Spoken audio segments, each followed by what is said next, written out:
Sense of urgency about us, great passion about what we were doing, got some easy stuff, played in transition. They didn't make many shots, and then the second quarter was the exact opposite. Shooting 21%. I thought we still got good shots early in the second quarter that didn't go, and then all of a sudden I thought we had bad offense for the last half of the second quarter. Taking shots that they like us to take, and just got out of sorts. Obviously they got in the game, and third quarter we came out with a really good focus on where we were going to be successful. We didn't shoot a single free throw in the first half, and we were determined to pound that thing inside and try to establish that. And I thought Sil was terrific. Cheryl, what do you see from Stewie, and where do you think she is relative to where she'll be? Yeah, I mean exactly what you would think, in that she looks good physically. She moved well, not tentative, played the game well.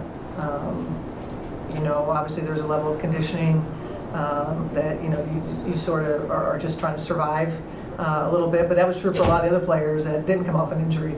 Where you're not performing, you're focused on trying to catch your wind and perform at the same time.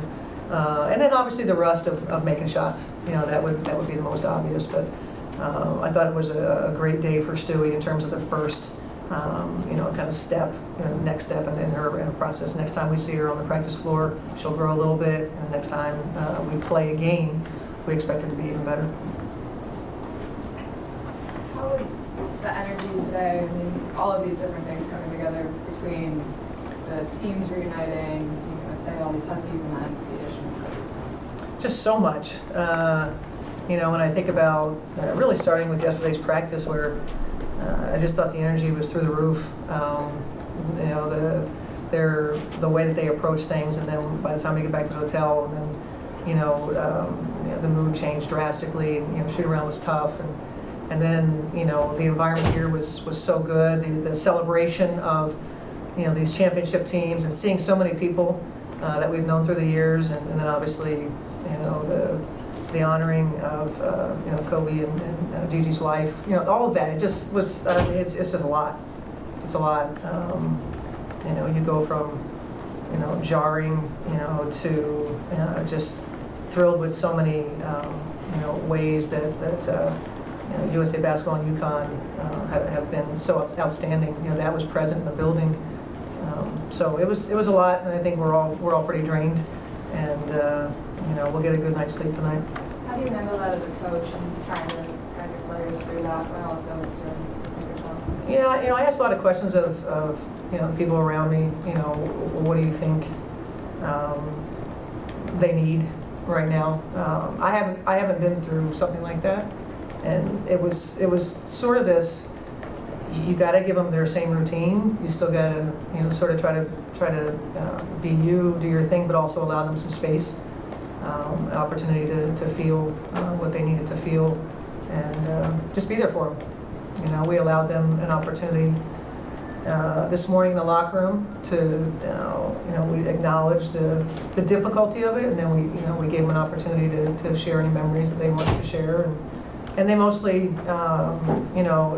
wasn't a lot of talking. The group got together and prayed, and then, we got ourselves together, and we got through a pretty good shoot around. Do you have any personal memories of Kobe? Did you get to meet him, and what do you think his legacy was as far as women's basketball goes? Yeah, I never had the opportunity to meet him and be up close and personal. Obviously, he got really close to our game, and so. We felt in that way, but I know, a number of our players, far different experience than mine, but his advocacy at this particular time, for women's basketball was so meaningful, and we know it's, Gigi was a big reason why, but, his ability to empower the way that he did, and made many women's basketball players feel special and valued, and that's something that I hope that can live on. Can you comment a little bit on what you saw from this UConn team? At times there were two sophomores and two freshmen on the court with a senior. How did you think they held up? I think really well. They got rocked in the first quarter. That's the way it should be, to be really honest with you. That's the way it should be. Especially the last time we played a college team, we didn't find success. So I was hopeful that would And I think that was why it was pretty spirited in our practice and, pretty focused when they came out. We felt that in the first quarter, we felt like physically we were, imposing our will on them and found success. And then, again, when you stop making shots on our side and you play now to their strength, which is playing in transition and shooting threes, that's when they built their confidence. And then all of a sudden, it's a tie game and they think they can win. Then they changed the way they were playing and moving confidently. And obviously Gino and CD and staff are making adjustments, and we got some easy stuff. We're playing 11 players, and it was a perfect sort of storm in the second and the third. Second being the worst for us, and then we just had in the fourth quarter we had a group that had a great deal of resolve about them.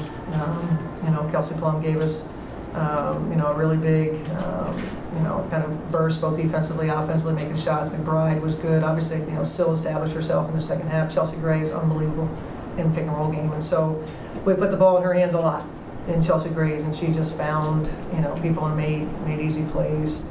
But you wanted to talk about the UConn players, so we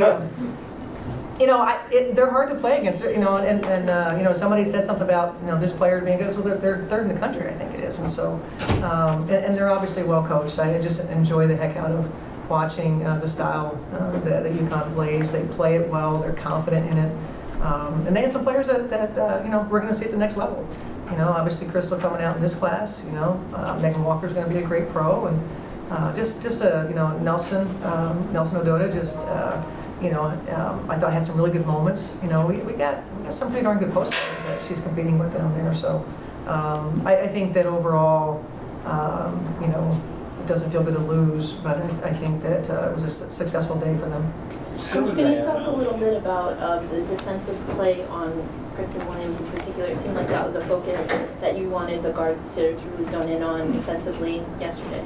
Yeah, she's so talented. Her ability to get to the rim, her ability to impact off the bounce, her ability to curl into the paint, and create easy stuff, and grab a handoff, get to the rim. Of course, she was a focal point. Obviously Megan Walker was as well. And obviously Crystal, those three, obviously were really, really good. So, we wanted to make sure that things were, difficult. The types of shots that we wanted her to take were the ones that did not have her attacking the basket. They were not hustle plays on the glass, which she's really terrorized people with. And so I think we did a pretty solid job. She got a couple of things where she was free, turning the corner. They attacked the rim really well.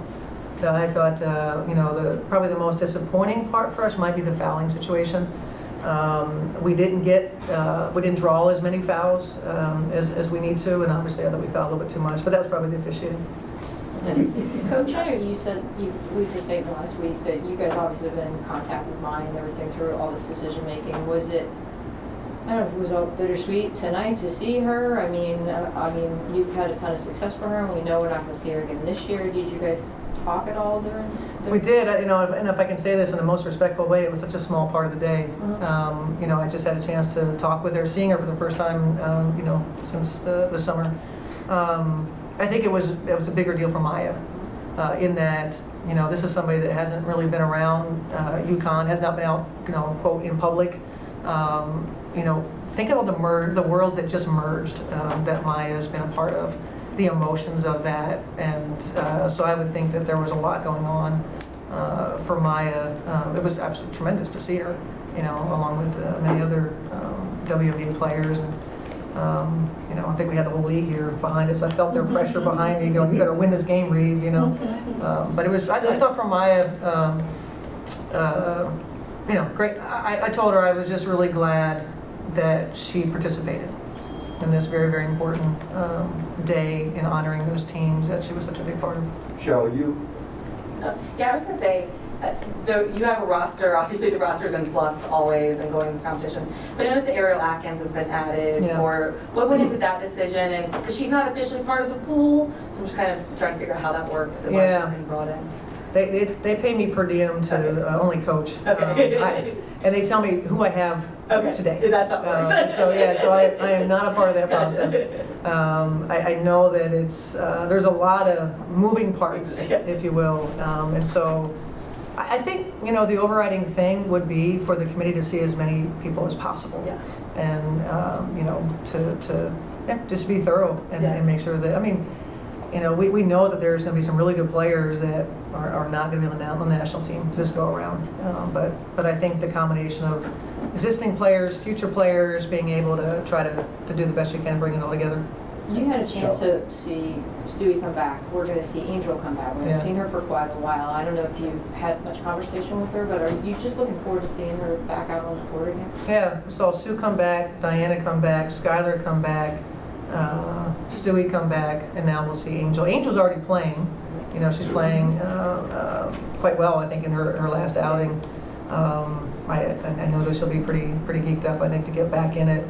And anxious to see her. And what we do there is, you know, our medical staff kind of sort of gives us the information of what we have, like, you know, how many minutes I have with Stewie. You know, we start bargaining during the game. You know, well, I had somebody at the table for about a minute and a half. Can I get that minute and a half back? You know, but overall, it's you know, it's a collaboration to make sure that we're doing right by the players. Cheryl.